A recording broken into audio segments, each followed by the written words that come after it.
how closely did you work with her? Well, she was there at the meetings, and someone who's very driven, like red energy, very passionate about the project in terms of to get the audience figures up and so on.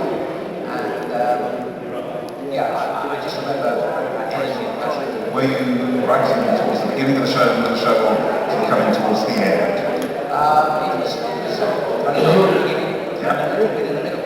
I think at the end, there were only 2 or 3 writers who were really taking up to the minute. What do you think of the show? Again, Eldorado came for a lot of flack. Yeah, I think what's interesting is that the audience figures currently double EastEnders figures, and the audience viewing figures were going up and up and up. So the decision to stop it was a bit of a big question. I think sometimes basically the critics say that EastEnders spent all this money on this place in Spain. Yes. Why can't we have instant success? Yes. I think that's fair to it. Right, so talking about the sweet 60s particularly, just give us a flavour of what you were getting up to and who your friends were at that time. It's awful because when I talk about my friends, it sounds like I'm name dropping. But the fact was that they were my friends. So Peter Cook was a very dear friend, and I did meet John Lennon briefly, but it was a magic moment. And Sammy Davis Jr. And in fact, it was funny the other day, I was showing off and saying, well, Rex Harrison, I guess, was the most famous. And the person who I was talking to was young and said, who was Rex Harrison? So I can see already, it's getting a bit. But the thing about the 60s was, I think in a way, the best way to describe it was that it was full of hope, really. We were young, and we were full of inspiration, and we just thought we could change the world. And so we were very innocent in a way. And in a way, the 70s were more like chickens coming home to roost, It's what we put out at the time.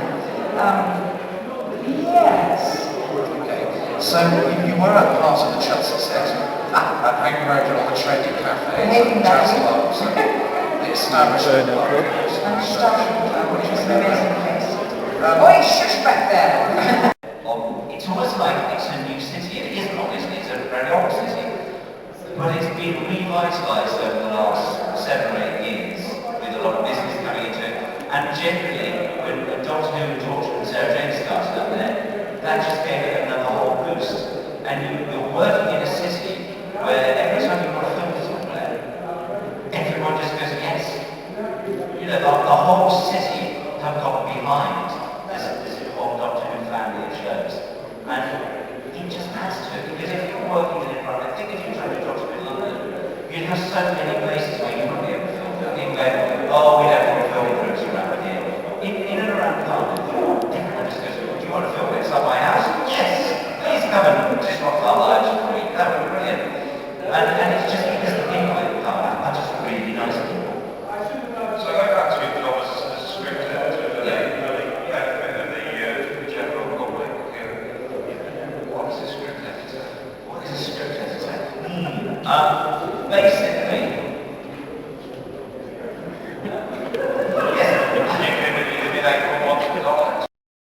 they had the idea that they would use famous, in quotes, Doctor Who fans to be in them. So Gary was in it as well and had written it. And Stephen Payne was one of the founder members of the Doctor Who Appreciation Society. He had sort of curly hair, and if you squinted at him, looked a bit doctorish, but his main problem was he couldn't really speak very well.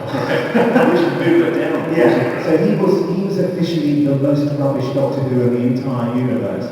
But it made us kind of stuck with him. And then my friend Nick Layton said, oh, my mate Nick Briggs, he's an actor, desperate for work, and as all actors always are. And so they got me in them, and we did them for 4 or 5 years. And it was a great training ground, because so many people, and I know there are lots of groups of people who do stories and videos and stuff, and it's a great thing, isn't it, when you actually set yourself a deadline and you meet it and you finish the script, because loads of us would like to write, but if you haven't got any particular structure or deadline, you never get around to finishing it. Before I did audio visuals, I had, probably thousands of first chapters of books or first scenes of plays. And suddenly, because we were going to record them, I finished them, which was, I can't tell you how brilliant that was. And I learned a lot of the whole post-production and sound design stuff. So you learned as well as acting, you were actually doing some of the editing work. I was, music as well, yeah. So I learned all sorts of things doing audio visuals, yeah. Whenever he came to the set, everyone from the props guy upwards and the riggers and everything all got high on a pattern around. Same with Judy Gardner, actually. She'd just go around the entire studio hugging and kissing everyone. Just makes people feel like $1 million, it really does. And she, that's how it happened with Russell getting me the job and just making me fan. Particularly with the first one, he said to me, if there's anything that's troubling you at all, even if you're on set in the middle of the scene, he said, just pick up your phone and ring me. And it's quite incredible actually, because Russell was so immensely powerful, and he was like the emperor of Doctor Who. and if you had the guts just to mention his name, people would stand aside. There was strictly no filming or camera photography on the Doctor Who set. But for the first one, being a massive fan, I couldn't conceive of going to work on Doctor Who without making some record of it, So I just phoned, I recently bought a video camera, and I phoned Russell up and said, can I take my video camera on the set? Doctor Who, not realising what an amazing, cheeky thing it was. He went, oh, of course you can, Nick. Of course you can. I said, are you sure? Yes. And I didn't have to have any proof that Russell had given me permission. People go, you can't. I said, Russell's all going, oh, Well, it was a feeling that was felt, because it struck me. I think this was part of the Eric Sale syndrome. By that time, Eric Sale, who was the script editor, was very disenchanted with the whole thing.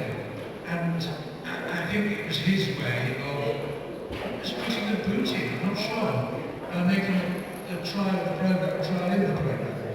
And I think that was a terrible idea. I said, I think it drew attention to the fact we should be going off and doing something upbeat and energized, not something that suggests something to complain about. But in those days, what the actor thought in a TV program was I gather it's improved slightly, but there's an element of consultation that goes on now. But then we just turned up, learnt lines and said them in front of the camera. So it wasn't entirely easy. In retrospect, I get people from around here.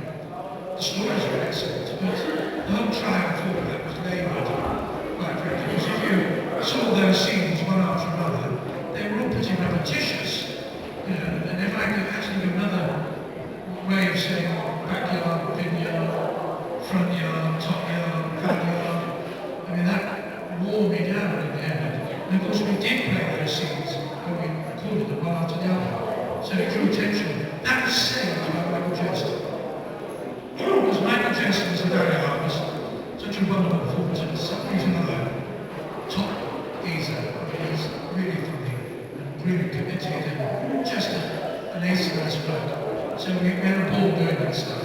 Again, it must probably be even more complicated now for somebody who does something like that, because we've then got to edit the show with, I think in the 70s things might have been longer scenes and things like that. But now if someone's going to do something different every time, we've then got to try and piece it together. It's a different business now. But then again, we were getting 20 million viewers.